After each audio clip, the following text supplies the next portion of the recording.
그러므로 이제 그리스도 예수 안에 있는 자에게는 결코 정죄함이 없나니 이는 그리스도 예수 안에 있는 생명의 성령의 법이 죄와 사망의 법에서 너를 해방하였습니다.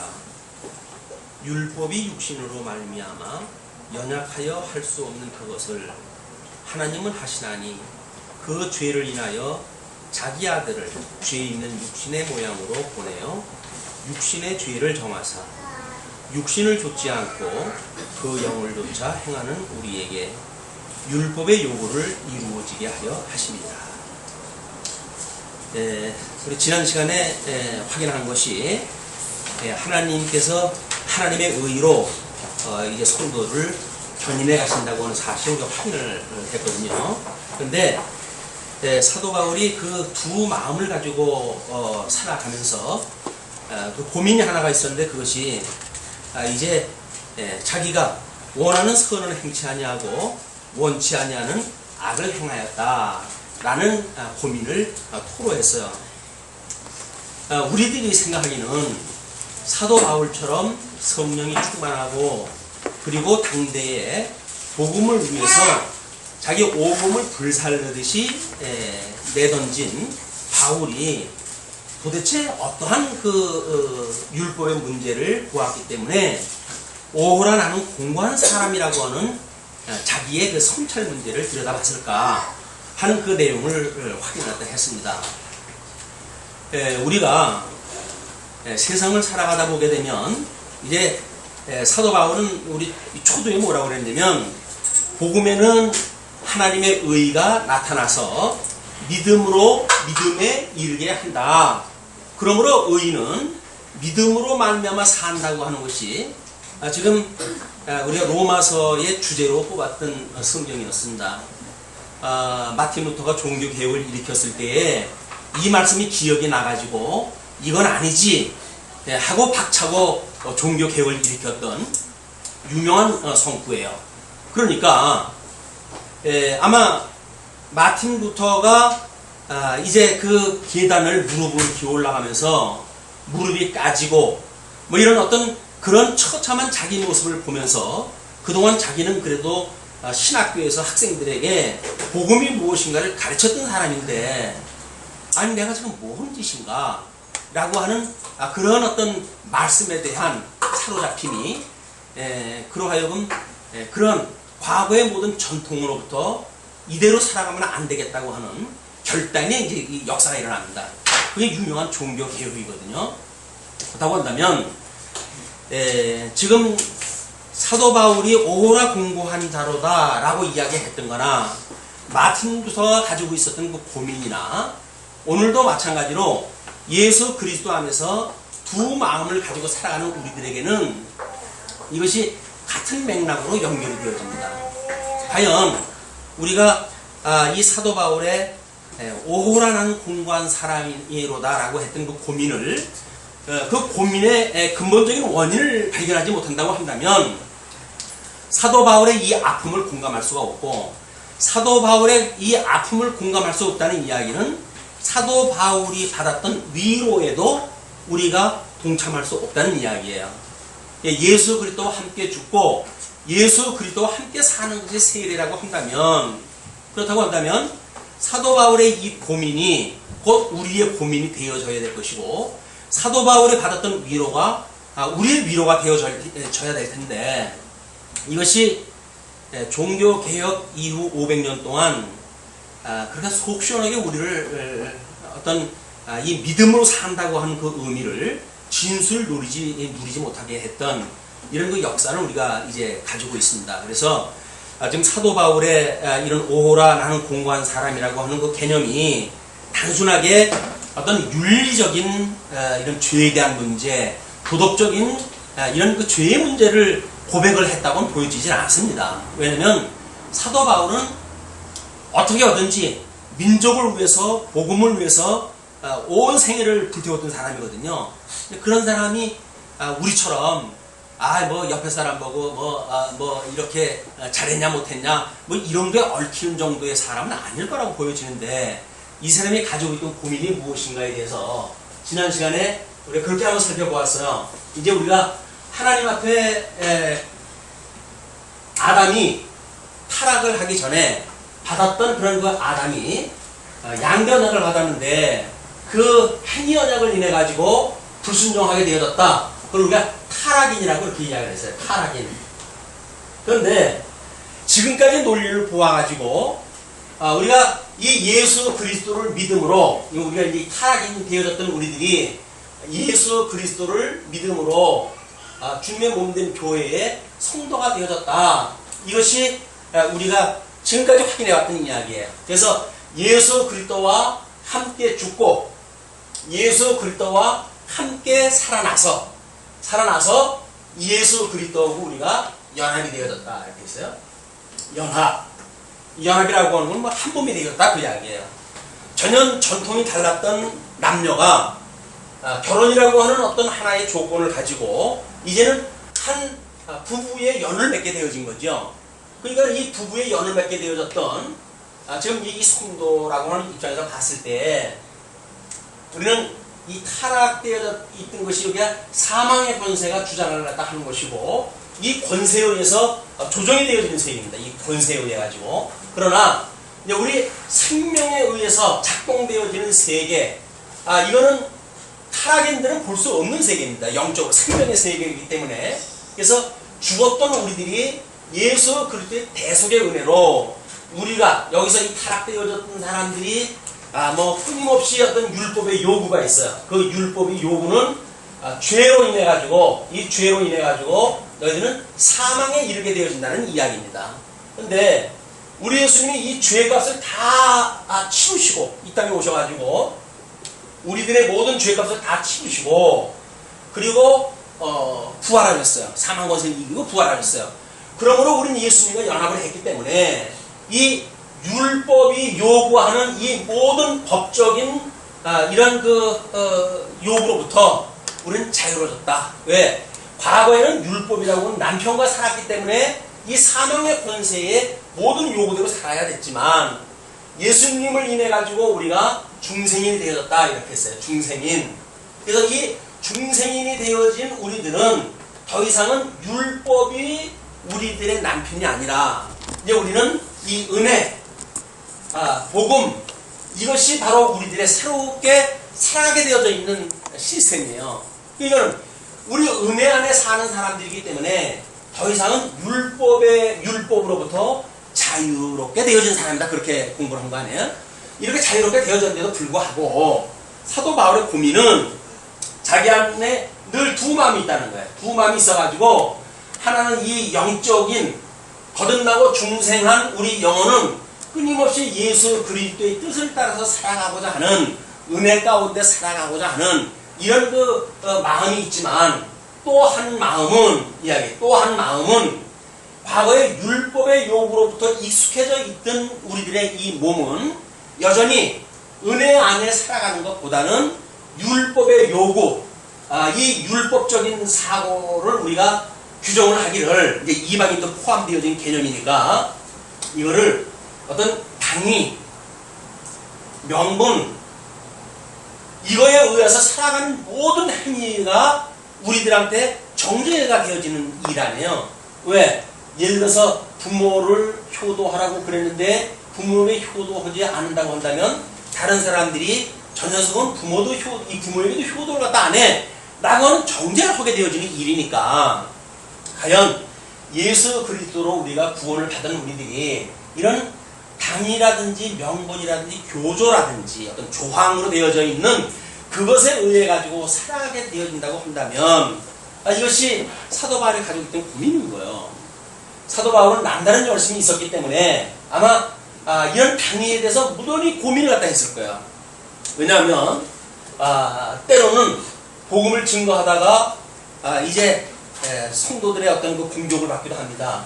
때로는 그 사람들에 의해 가지고 오해도 받게 돼요. 그럼 오해가 뭐냐면 이런 거에 의해서 오해를 받는 거거든요. 근데 이 사람들만 오해를 갖다 하려면 사실은 사도 바울도 그러지 말라고 하고 싶은 거예요. 왜 그러고 사냐 인생이 나처럼 선한 일을 갖다 하는데 왜 나를 정죄하느냐 나고 싶을 거 아니겠어요. 그러면 이렇게 하는 사람들이나 그걸 같은 원리로 대응하는 사람이나 사실 똑같은 시스템 속에서 작동되어지니까 이게 그런 일이 만들어지겠죠. 그러면 사도 바울이 만약에 다른 사람들한테 우리 빌레몬이라든지 이런 사람들이 요구한 걸 보게 되면 뭐라고 그러냐면, 내가 사도로서 마땅히 너희들에게 명령할 권이 있다는 거예요. 권리가 있다는 이야기예요. 그 권리가 뭡니까? 이것이 주는 권리예요. 이것이 주는 권리. 이러한 그 권이 있지만 내가 너희에게 부탁을 하겠다.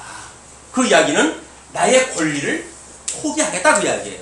이 권리를 포기한다는 이야기는 하나님께 맡겨가지고 너로 하여금 자원하는 마음에 의해서 뭔가 결단을 하고 믿음의 열매가 맺기를 원하는 그런 마음으로 이런 일을 갖다 하는 거 아니겠어요? 그냥 이런 권리를 자기가 주장하는가에 대한 문제, 이제 주장을 펴는 문제인데, 내가 사도인데 예수 그리스도로 말미암아 사도로 부름을 받은 사람이기 때문에 나는 이런 사도권이라고 이제 우리가 보통 총칭을 합니다. 이런 권한이 있는 사람이다. 내가 너희들에게 복음을 증거하고 또는 잘못되어지게 되면 책망을 하고 이런 그 권리가 있는 사람인데 너희들이 나를 어떻게 그럴 수가 있냐? 라고 하면 오해가 생길 수 있는 거 아니겠어요?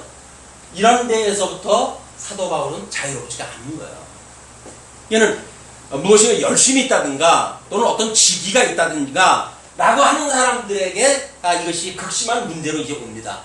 시킨 대로 하면 되는 사람이라든지 집안에서 그게 양육되어지는 어린이라든지 거기는 문제될 거 없죠. 시킨 대로 하면 되니까. 근데 어느 정도 자기가 뭔가를 지시해야 될 정도의 사람이 되어지게 되면 자기도 모르게 여기 걸리는 거예요. 그래서 자기가 마땅히 내가 목사인데 목사니까 이렇게 해야 되는 거는 당연한 거 아닙니까? 라고 만약에 주장을 하게 되면 이것이 성령의 은혜에 의해서 되어진 것이 아니라 어떤 율법이 요구했던 것처럼 효조라든지 또는 어떤 조건이라든지 하는 것에 의해 가지고 우리가 우리의 주장을 피게 되어진단 말이에요. 이것이 고민이었던 거예요. 사도 바울은. 오호라 공고한 자로다. 그러나 내가 한 법을 깨달았노니 이래 두 법이 있어가지고 하나는 하나님의 법을 섬기고 또 하나는 육신의 법을 섬기는 것이 이 사도 바울이 깨달았던 법의 이치예요. 두 법이 있는 거예요. 시스템이 두 가지 법의 시스템이 있어요. 이렇게 되어진 고백이 지난 시간까지 이제 확인한 내용입니다. 그러므로 이렇게 시작이 돼요. 8장 1절부터 그러므로 이제 그리스도 예수 안에 있는 자에게는 결코 정죄함이 없다. 자, 이 율법은 끊임없이 우리가 정죄를 한다고 했어요. 그러나 이 은혜 안에 있는 이 은혜로 말미암아 중생되어진 우리들의 영혼, 우리들의 정체성을 어디다 두는가에 문제인데 여기에는 정죄함이 있지만 이 안에는 정죄함이 없다. 그 이야기예요. 우리 정체성을 이제 과거의 사망의 권세로부터 우리가 조종을 받던 이것을 나로 여길 것인가, 아니면 예수 그리스도의 복음으로 인해 가지고 예수 그리스도의 십자가 사건을 통해 가지고 우리가 예수님과 한 몸이 되어졌다고 하는 거듭나고 중생한 우리 영혼을 나의 실존으로 보는가에 대한 문제예요. 자, 어느 것이 우리 성도들의 실존입니까?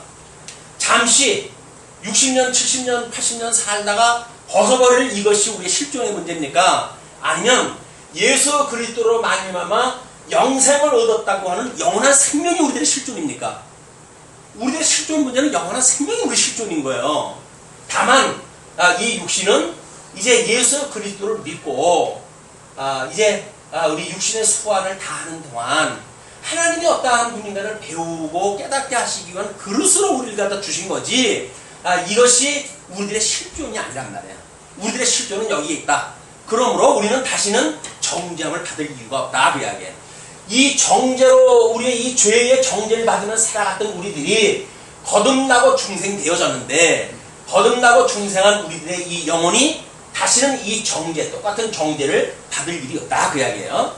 자, 그러면 이는 그리스도 예수 안에 있는 생명의 성령의 법이 죄와 사망의 법에서 너를 해방하였습니다. 여기서 정죄되어지는 모든 요구가 있는 사항으로부터 이제 우리가 새로운 남편을 만났잖아요. 얘는 옛 남편의 어떤 그 집에서 요구하는 법으로부터 우리 자유로워진 사람이에요. 우리는 새 남편에 의해 가지고 살아가는 사람들이기 때문에 옛 남편에 의한 어떤 요구를 들어주게 될 이유가 없는 거죠. 그러면 새 남편이 우리 예수 그리스도니까 이분이 요구하는 건 은혜로 모든 것들을 이 은혜의 법으로 우리를 갖다 하고 생명의 법으로 하시기 때문에 다시는 이 세상에서 요구했던 것과 같은 이런 요구가 여기 있을 수가 없다 그 얘기죠. 우리는 그렇기 때문에 우리 이 성령의 법이 죄와 사망로부터 우리를 해방을 시켰다. 율법이 육신으로 말미암아 연약하여 할 수 없는 그것을 그냥 과거에 옛 남편하고 살았을 때 그 율법이 우리 육신이 연약하기 때문에 이걸 온전히 이룰 수가 없어요. 왜? 우리가 이게 타락되어졌을 때 우리들의 모든 문제를 언급을 갖다 했잖아요. 이제 우리들의 그 인격적인 어떤 모든 요소들 이 문제가 얼마나 이 어둡고 더럽고 타락한 대로 우리를 갖다 하나님께서 버려주셨는지 이걸 우리가 충분히 확인이 되어졌기 때문에 이러한 합당치 못한 우리들의 심성을 가지고는 더러운 곳에 내어버려둔 우리들의 입장으로는 이 율법이 요구하는 사항들을 도저히 이루어질 수 없는 연약한 존재다 그 이야기야. 이제 그걸 할 수가 없는 존재인데 하나님은 그걸 하실 수가 있다고 그랬어요. 하나님은 그것을 할 수가 있고 또 그것을 어떻게 하시냐면 죄를 인하여 자기 아들을 죄 있는 육신의 모양으로 보내어 육신의 죄를 정하사. 그러면 우리 이제 예수님이 두 가지로 언급이 됐죠. 먼저 번에 뭐라고 연기됐습니까? 혈통적으로는 그랬어요. 이 혈통적으로는 다윗의 자손으로부터 오신 분이라고 이렇게 소개를 했어요. 그래서 이 다윗의 자손으로 오셔가지고 모든 율법의 요구에 의해 가지고 죽으심으로 이 죽으셨다. 이걸 증거했다 했어요. 그런데 우리가 이 영적으로는 우리로 하여금 이 신령한 영적으로 봤을 적에는 이 다윗의 혈통으로 오셨지만 하나님의 아들로 오셨단 말이에요. 이 하나님의 아들로 오셔가지고 이 하나님의 아들로 오신 것을 부활을 통해 가지고 선포되어진 거예요. 자, 부활을 했기 때문에 하나님의 아들입니까? 하나님의 아들이니까 부활을 했습니까? 하나님의 아들이니까 부활이 되어진 거예요. 그냥 이건 선포예요. 그냥 말씀의 선포. 당신이 하나님의 아들이라고 하는 걸 사망 것을 이기시고 부활하심으로 해가지고 나는 하나님의 아들이라 그 이야기예요. 그러니까 혈통적으로는 다윗의 자손으로 이 땅에 오셔가지고 모든 인생의 어떤 이 죄값을 다 치우시고 죽으신 거예요. 왜? 우리들의 육신이 연약해가지고 이룰 수 없기 때문에 하나님께서 당신의 아들을 우리 육신을 입고 있는 인간의 모습으로 이 땅에 보내주셔가지고 대속물로 삼아주셨다. 그래. 대신 우리를 대신해가지고 대속물로 삼아가지고 죽으신 거예요. 이건 예수님과 함께 죽었으니까 옛 남편의 모든 요구를 들어줄 수 있는 이유가 없잖아요. 죽으셨고 우리 성결의 영으로는 하나님께서 하나님의 아들로 이렇게 인정되어진 분이니까 인정되어진 하나님의 아들과 우리가 새로운 관계가 맺어졌어요. 부부의 연을 맺게 되어졌어요. 그래서 예수 그리스도와 함께 영생을 얻게 하셨다. 그런 그 이야기를 설명하기 위해서 지금 혈통적으로는 우리의 연약한 상태이기 때문에 예수님 이 땅에 육신의 몸을 입고 보내주셔가지고 우리의 모든 죄를 대신해서 속해주시기 위해서 보내주셨다. 그 이야기입니다.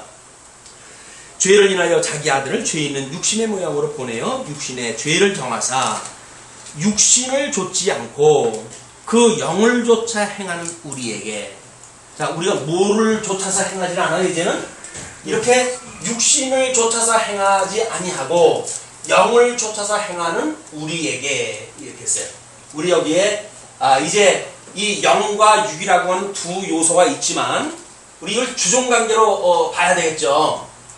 왜냐하면 우리들의 이 중생인의 이 영은 머리 부분이고 그 다음에 우리 그릇, 이 그릇은 이 육체, 몸뚱어리란 말이에요. 몸뚱어리. 흙으로 빚어가지고 우리가 만들었던 몸뚱어리예요. 근데 이 흙으로 만드는 몸은 이것이 악하다 선하다? 중립. 같이 중립적이다 이야기예요. 왜? 우리 거듭나고 중생한 우리들의 이 영에 의해 가지고 예수 그리스도에 순종하게 되면 의의 병기로 쓰이지만 만약에 옛날 남편에 의해 가지고 사망 권세에 휘둘리게 되면 무슨 그릇으로 쓰이게 돼요? 죄의 병기로 쓰임, 불의의 병기로 쓰임을 받는 거예요. 그러니까 의의 병기로 쓰이느냐, 이 의의 병기로 쓰이느냐, 또는 죄의 병기로 쓰이느냐는 어떤 주인과 더불어 살아가는가를 믿는가에 의해서 결정되어진단 말이에요.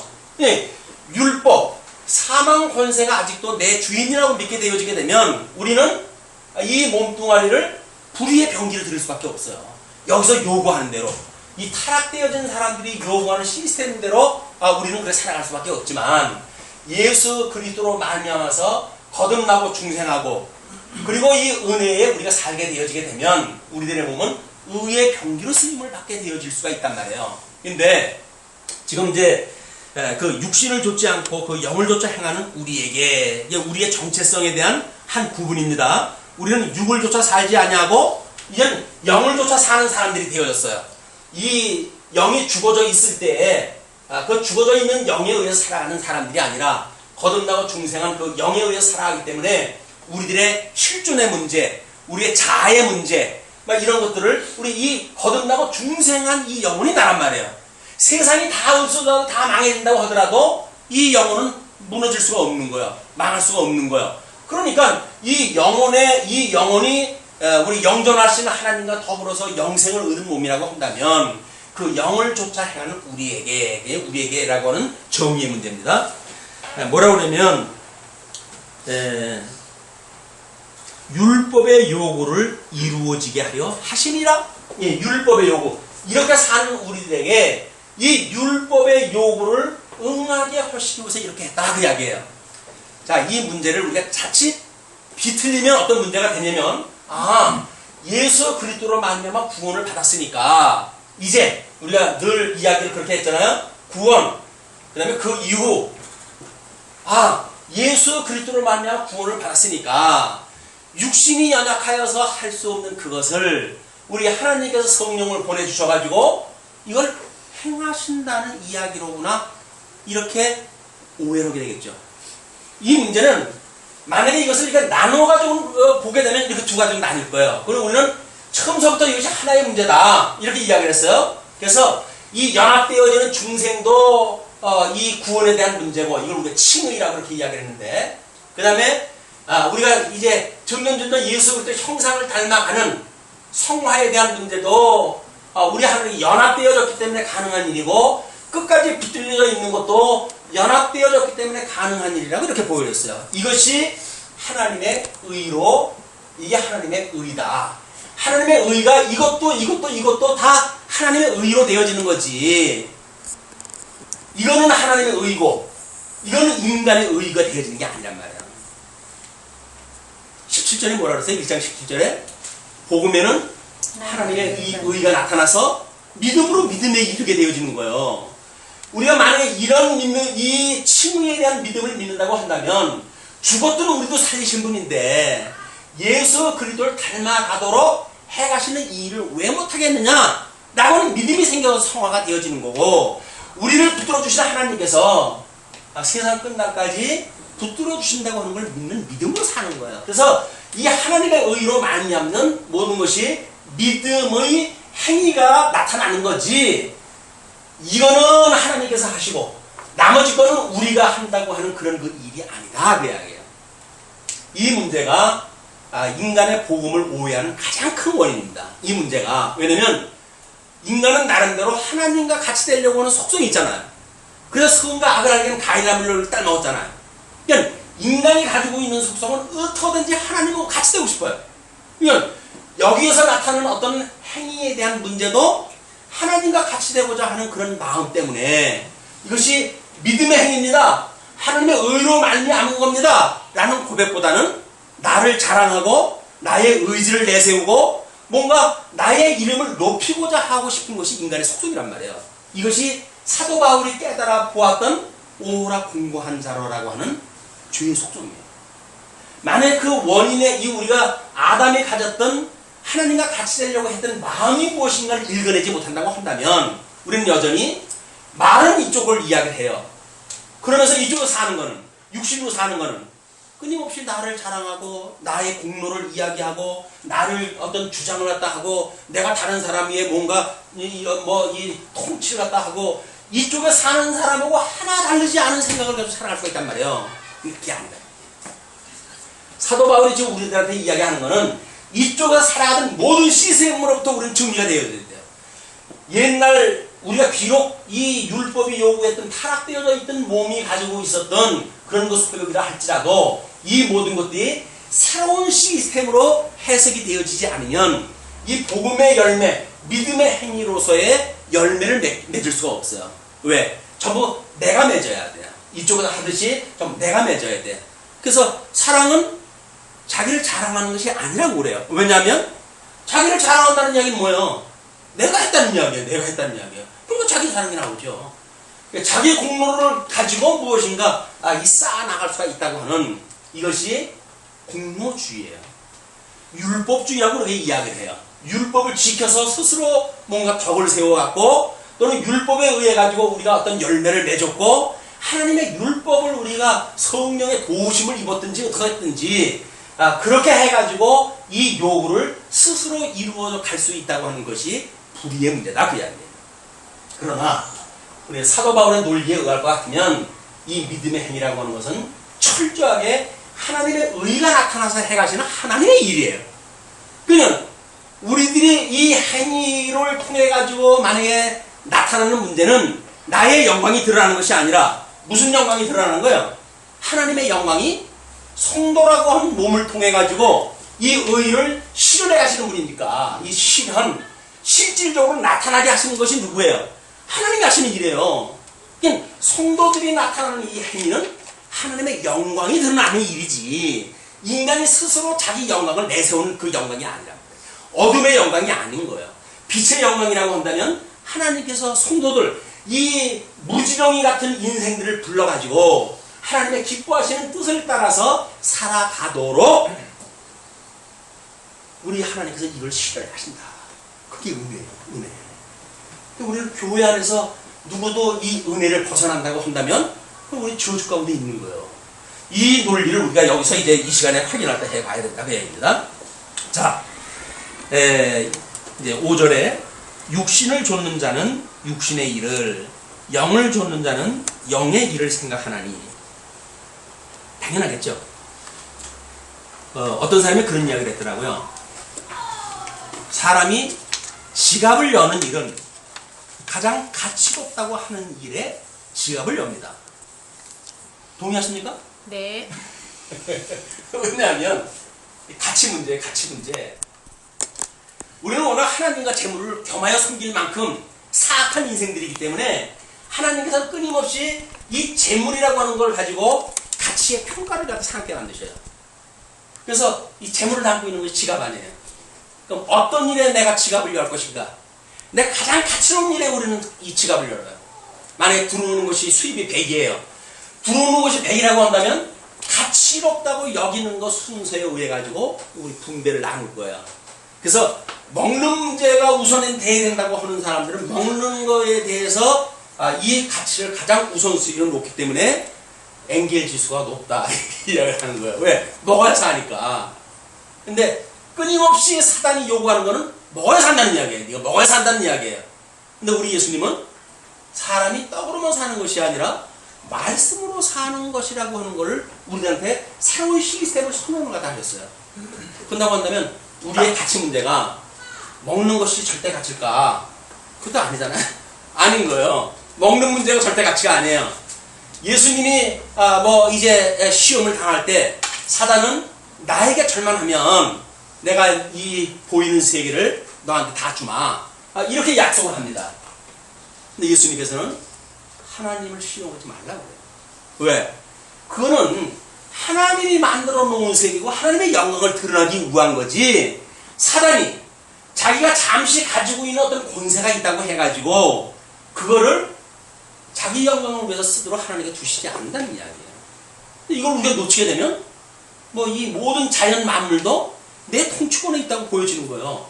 그렇기 때문에 나한테 맡겨준 거라고 생각이 드니까 마구잡이를 쓰고 이 지금 지구에 이런 모든 재난 문제도 결국은 인간들의 죄성으로 나타나는 문제들입니다.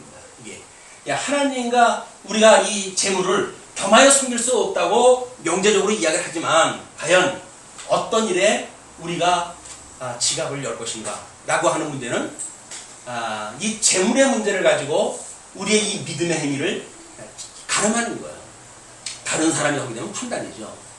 스스로 자기 판단에 의해 가지고 이게 믿음의 행위로 지갑을 열었느냐 아니면 명분에 의해 가지고 지갑을 열었느냐 라고 하는 문제는 끊임없이 우리 경제 활동을 통해 가지고 나를 성찰하는 문제돼요. 자, 뿐만 아니라 이는 하나님의 법에 굴복지 아니할 뿐 아니라 할 수도 없습니다. 육신에 있는 자들은 하나님을 기쁘시게 할 수 없느니라. 이쪽에 마음을 두고 있는 사람들, 지금 이 어떤 하나님 앞에 하나님의 영광, 이게 거듭나고 중상했던 하나님의 의를 드러내는, 이게 지금 복음이라고 그랬으니까, 복음은 일찍이 여기서부터 시작되어진 거 아니에요? 여기서부터 복을 주셨으니까 이 복된 소식이 받았던 복을 상실했던 인생들에게 다시 복음으로 우리한테 들려온다는 이야기는 뭐예요? 잃어버렸던 복을 떼어진다는 이야기니까, 우리들의 지금 여기서 이야기하는 것은 여기서부터 끌고 오는 이야기들이에요, 다. 그렇죠? 원인으로부터 지금 끌고 오는 일이기 때문에 하나님 앞에 이 육신에 있는 자들은 하나님을 기쁘게 하실 수가 없다. 타락되어져 있는 이 본성을 가지고는 이걸로 말미암은 우리들의 이 육신에 나타나는 모든 이 결과들은 하나님을 기쁘게 하실 수가 없다. 이건 하나님의 의를 드러낼 수가 있는 조건이 아니다, 그 이야기예요. 그래서 만일 너희 속에 하나님의 영이 거하시면 너희가 육신에 있지 아니하고, 너희 속에, 우리 속에 하나님의 영이 거하시면 너희가 육신에 있지 아니하고 영에 있나니 누구든지 그리스도의 영이 없으면 그리스도의 사람이 아니니라. 자, 우리가 왜 여기다가 지금 이 생명선과 사망선의 경계선을 그렸냐면, 주님의 몸된 교회는 영적으로 중생되어진 사람들이 이루어져 가는 부분들도 있죠. 그러나 우리 육신을 가지고 살아가는 사람들이 결속되어져 있는 가시적인 이 교회가 포함되어져 있기 때문에 그렇습니다. 그래서 우리가 이걸 정리하다 하기를, 이건 승리교회, 이건 전투교회, 이건 천상교회, 이건 지상교회, 이거는 무형교회, 이거는 유형교회, 이렇게 구분을 갖다 이제 했어요. 그러니까 이 승리교회나 전투교회, 이것이 동시에 있는 것이, 동시에 이 천상교회와 지상교회 이 동시에 있는 거예요. 무형교회와 유형교회 동시에 있는 거예요. 근데 우리는 육신을 가지고 살면서도 이거를 무시하고 이것도 무시하고 이것도 무시할 수가 있겠죠.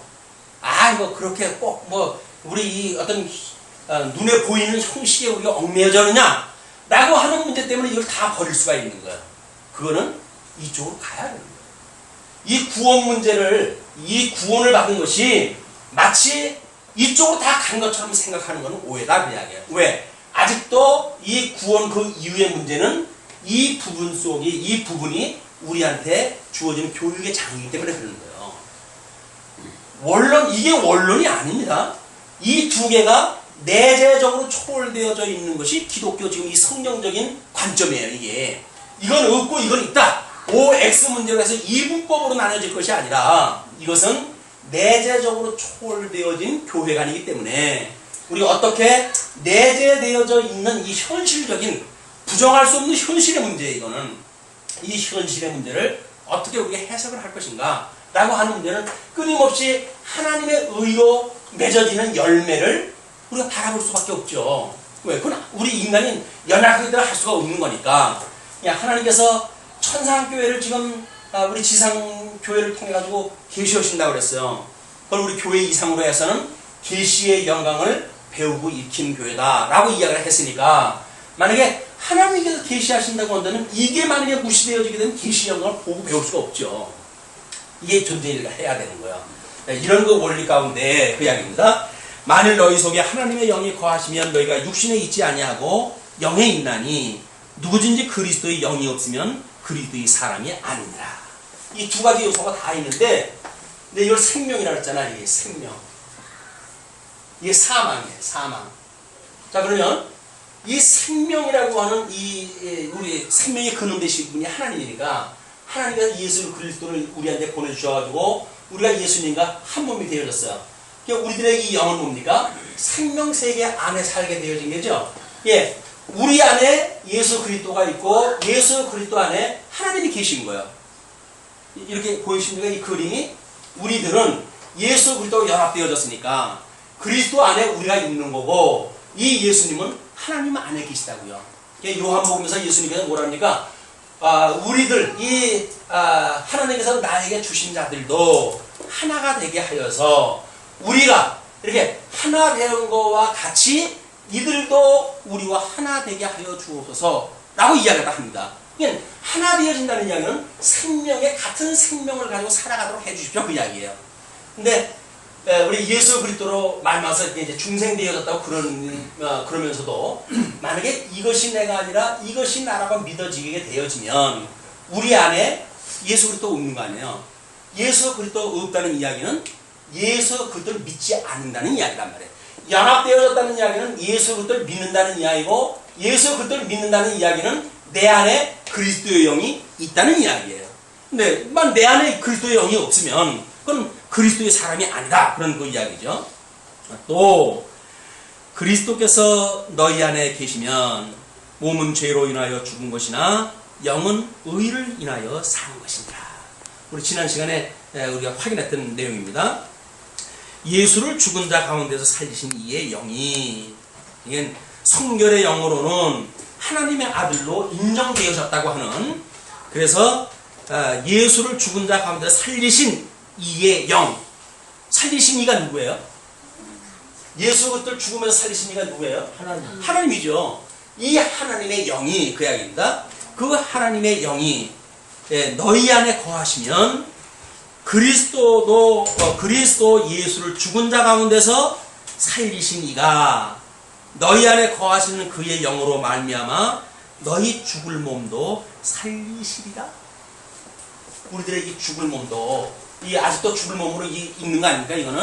이것도 궁극적으로 살게 하실 것이다. 그 이야기가 이 견인의 끝이 나게 되는 뭐예요? 영화. 이건 이제 육신의 장막을 벗고 일어날 일들이에요.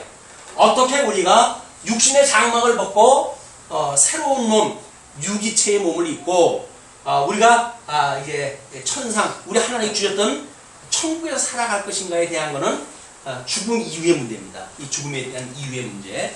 이거를 사도 바울이 지금 거기까지 논리를 전개해가겠다 그 이야기예요. 그러므로 형제들아, 우리가 빚진 자로 돼 육신에게 져서 육신대로 살 것이 아니니라.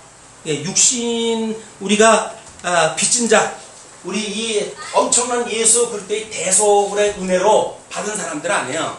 대속의 은혜를 받고 살아가는 우리들이 빚진 자인데 1만 달란트로 탕감받았다고 이렇게 이야기를 하니까 1만 달란트로 빚진 자가 탕감을 받은 우리들이 더 이상 이 몸의 몸이 요구하는 육신대로 우리가 살 것이 아니다.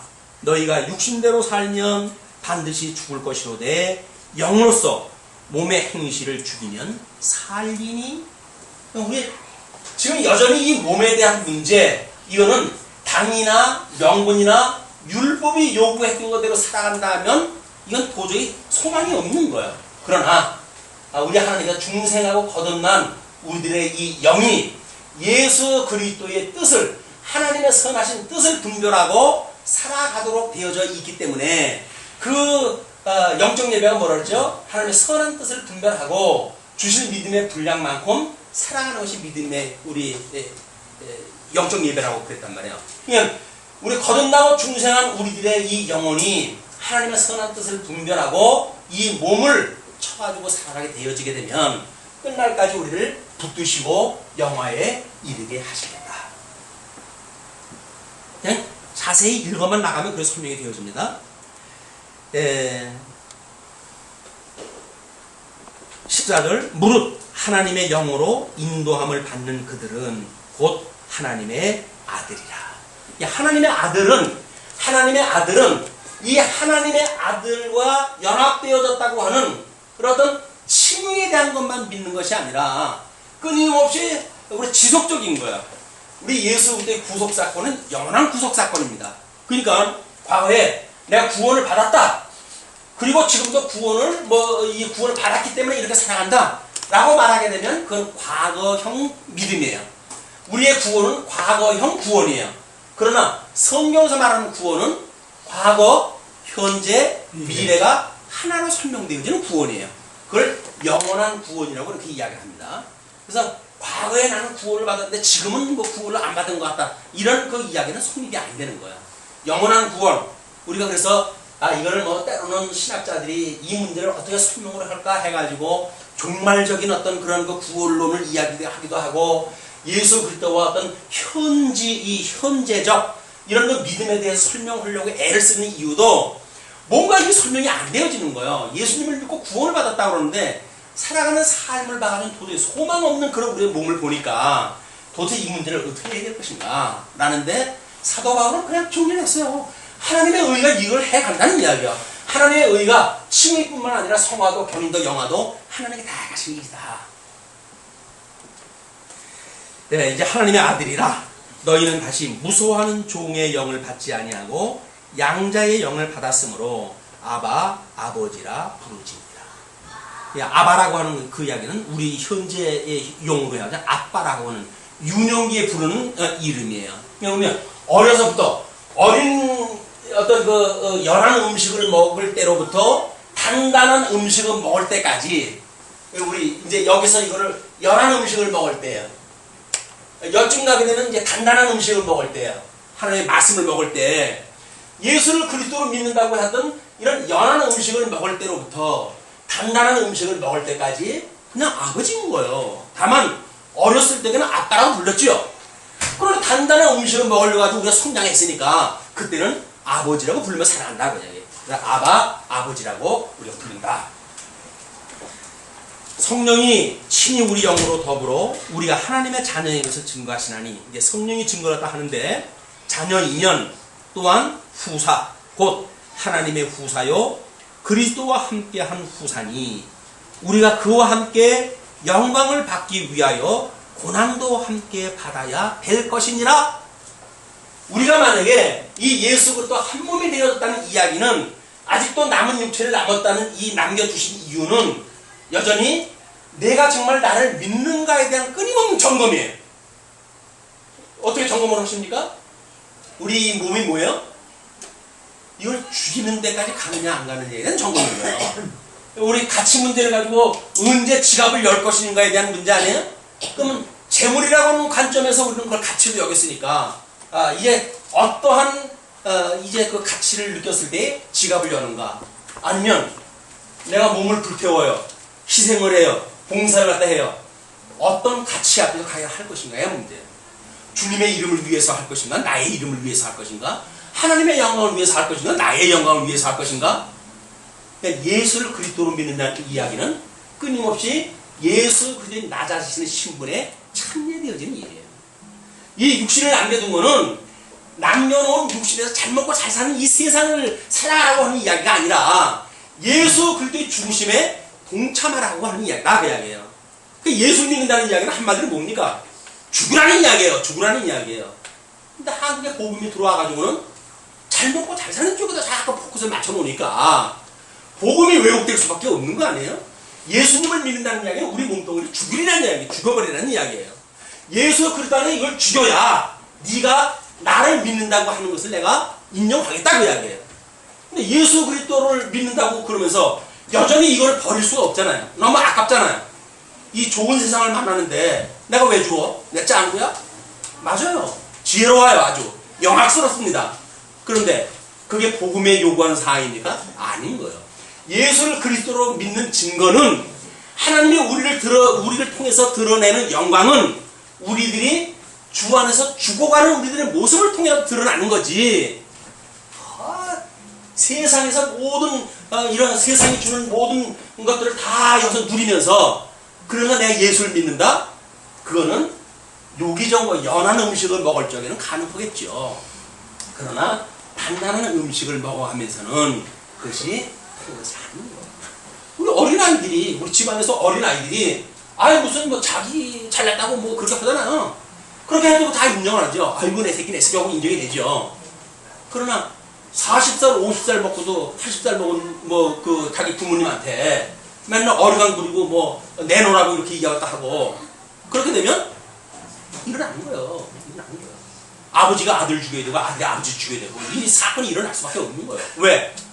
이 요구가 자기를 위한 요구로 돼버리니까 아버지와의 관계가 어떤 유기적으로 단단한 음식을 먹으면서 나를 희생봉사하는 어떤 훈련이 되지 않으면 이 내가 어떤 부모님을 위하여 효도한다는 이야기는 뭡니까? 내 걸 뭔가 포기한다는 이야기예요. 부모님이 자식을 위해서 사랑한다는 이야기는 뭡니까? 부모님이 자기의 권을 쓰지 않냐고 자기를 이렇게 뭔가를 포기한다는 이야기예요. 희생한다는 이야기예요. 근데 희생하지 않냐고 너는 내 새끼니까 너는 내 종이야. 그렇게 하고 뭔가 이 당위와 명분으로 우리가 포를 시켜놓으면 그러면 우리 종이 될 수는 있겠죠. 그러나 그리스도 안에서 같은 생명은 될 수가 없다. 그리스도 안에서 같은 생명, 이거는 죽음으로 드러나는 일이다. 그런데 그렇다고 한다면 도대체 뭡니까? 18절 생각건대 현재의 고난은 장차 우리에게 나타날 영광과 좋게 비교할 수 없다. 이 성화를 받아가면서 이 견인에 이르기까지의 이 엄청난 그런 이 고난이라고 하는 거는 아니 도대체 예수를 그리스도로 믿었는데 이게 그냥 고난받는 걸로 해가지고 인생이 마감된다고 한다면 이게 무슨 짝입니까? 예수를 그리스도로 믿는다는 것이 무슨 행복이고 무슨 기쁨이고 여기에 무슨 의미가 있습니까? 라고 이야기를 하는데 여기서 이 받는 고난은 여기서 낭차 받는 이 영화와 좋게 비교할 수가 없는 것이다. 이거는 영원한 것이고 이건 잠시 잠깐 있는 것이고 이건 영원한 것과 좋게 비교할 수 없는 이 고난을 가지고 우리가 예수 그리스도와 연합되어 가지고 영생을 얻었다고 하는 자신이 없다면 그러면 우리는 이걸 포기하겠죠. 포기하는 거예요.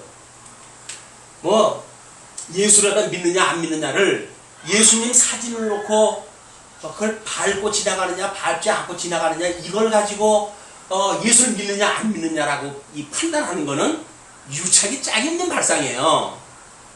발상이. 그럼 우리나라 그런 일이 있었잖아요. 천주교 때 예수쟁이들을 골라내는데 예수 사진 놓고 그걸 밟고 지나가게끔 만들어가지고 밟고 지나가는 자들은 다 용서를 때 해주고 그걸 차마 밟지 못하는 자들은 그들이 이건 진짜 예수쟁이로와 해서 처형을 시킨 거예요. 그건 너무 유치한 방법 아닙니까? 우리들은 예수의 얼굴을 받는 게 뭡니까? 하나님의 낯을 받는 것이 뭐예요? 하나님의 선하시고 기뻐하시는 뜻하고는 상관없이 내 몸과 영광을 위해서 내 자랑을 위해서 사랑한다고 한다면 그것이 예수님의 사진을 밟는 것보다 더한 일이죠. 하나님의 영광을 취하지 않고 나의 영광을 취하면서 살아가는데 예수님 사진 밟는 것에 비교를 하냐 이게 합니까? 아닌 거예요. 우리는 예수님의 영광을 탈취하고 하나님의 영광을 탈취하고 그리고 우리 육신을 위해서 살아가는 이런 망나니 삶을 살 수밖에 없는 거죠. 그렇기 때문에 지금 이 점점 예수 그리스도로 말미암아서 우리가 성화되어지고 견인되어져가는 이 고난은 장차 있을 영화와 좋게 비교할 수가 없다. 그 예를 지금까지는 이제 우리 구원에 대한 문제로 예를 들었는데 다음은 자연의 문제를 가지고 이야기합니다. 피조물이 고대하는 바는 하나님의 아들들에 나타나는 것이니 피조물이 허무한데 굴복하는 것은 자기 뜻이 아니요 오직 굴복해 하시는 이로 말미암음이라.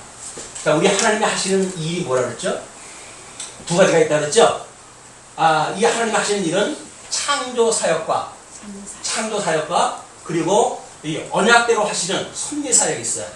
그래서 이 창조 사역은 천상계와 그 다음에 천하계를 만드시는 일이 하나님이 창조하신 일이고 섭리는 언약을 하시고 언약대로 이루어가시는 일이 하나님의 섭리 사역이라고 했어요.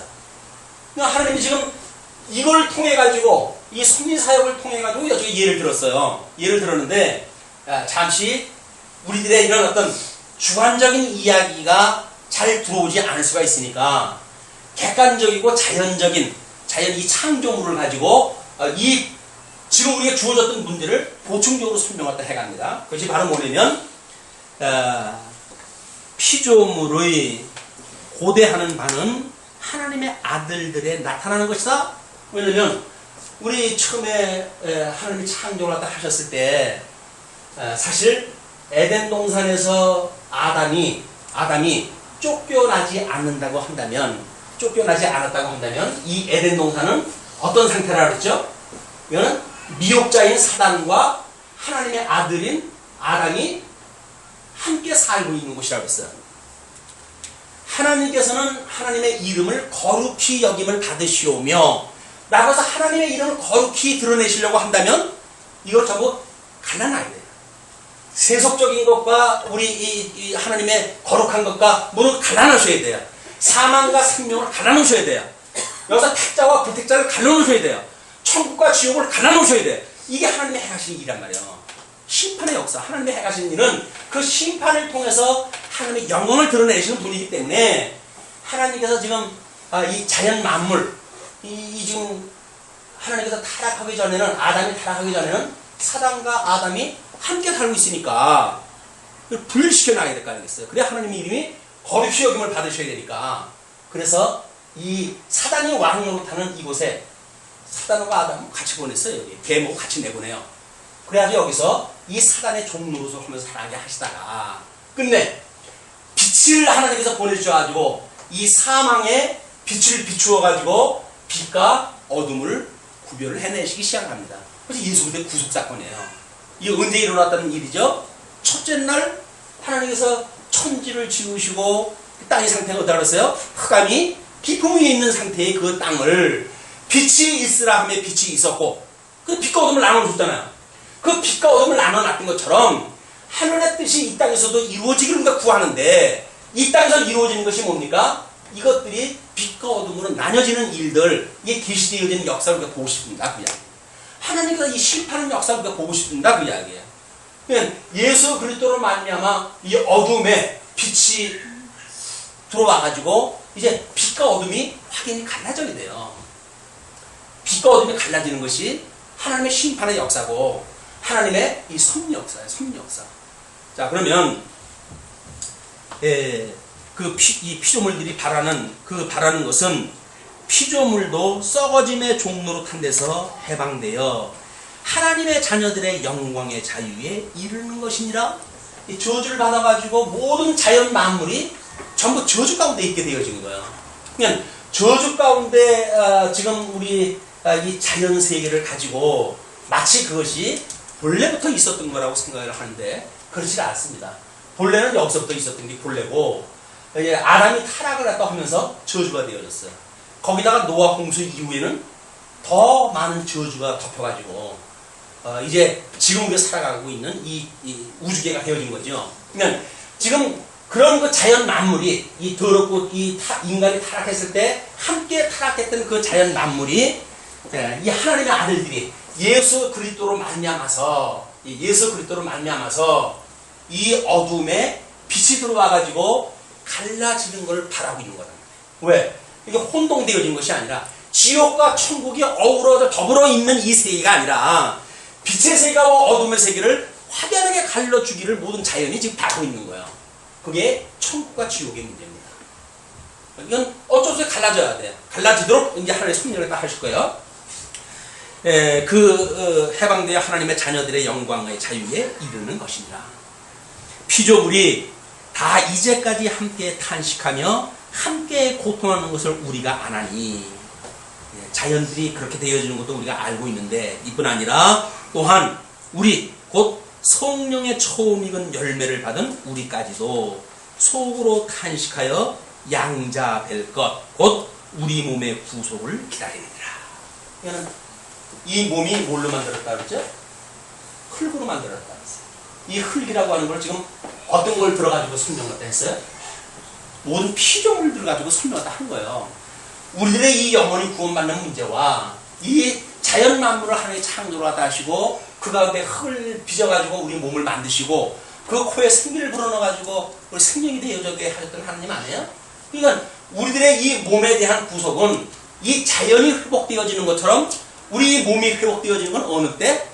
하나님 이 빛의 하나님들이 태어나서 영광의 이 자유에 이르게 되어졌을 때 우리들의 이 몸도 구속이 되어진다. 그거를 가지고 이제 우리 기독교에서는 이 구속을 이 흙으로 만들어진 이 몸이 부활하는 걸로 이야기를 하죠.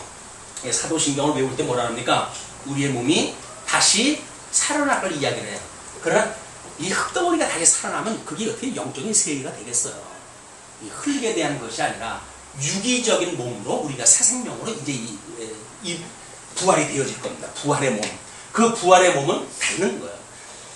우리 사도 바울이 고린도 전서에서 하늘의 영광이 다르고 땅의 영광이 다르다고 이렇게 이야기를 합니다. 그러면서 빛의 자녀가 보는 그 영광이 다르고 어둠의 사람들이 보는 영광이 다르고 그래서 태양과 달의 그 영광도 다르고 이게 전부 각 별의 영광도 다르다고 이야기를 해요.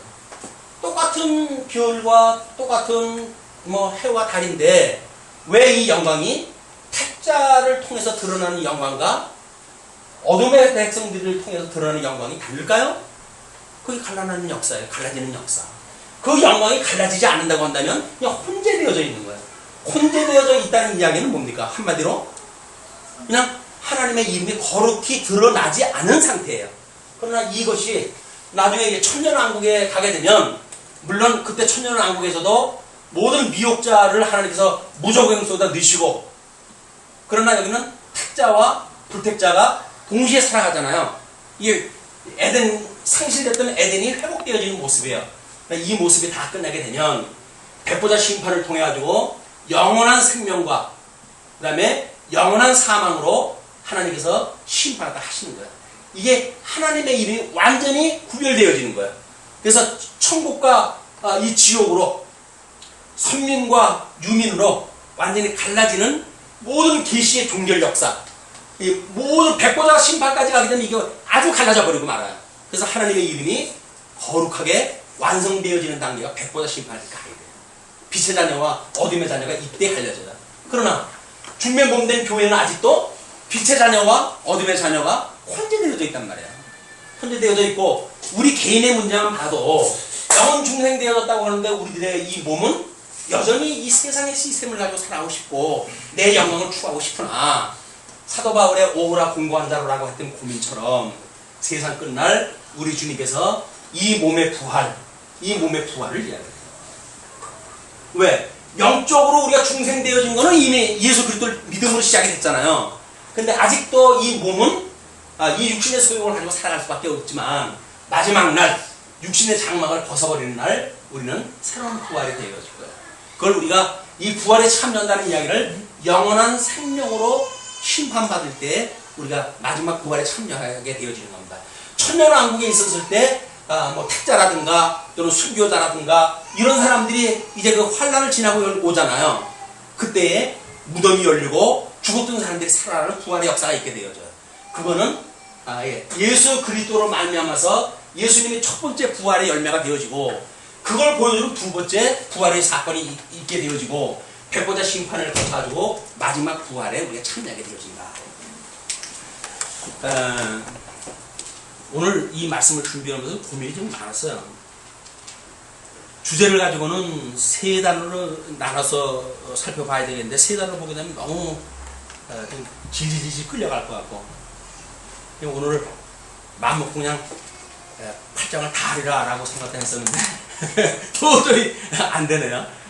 그래서 다음 시간까지 이렇게 그냥 계속 연장하다 해요. 주제와 상관없이 연결해가면서 하는 것으로 정리가 되어야 될 것 같습니다. 우리 지금 17절, 25절까지가 지금 그 단에 끝나는 건데 연결시키게 되어지게 되면 그렇게 구별되어진 거하고도 별 의미가 없을 것 같으니까 오늘은 그냥 여기까지 말씀을 정리하기로 하죠. 기도하시겠습니다.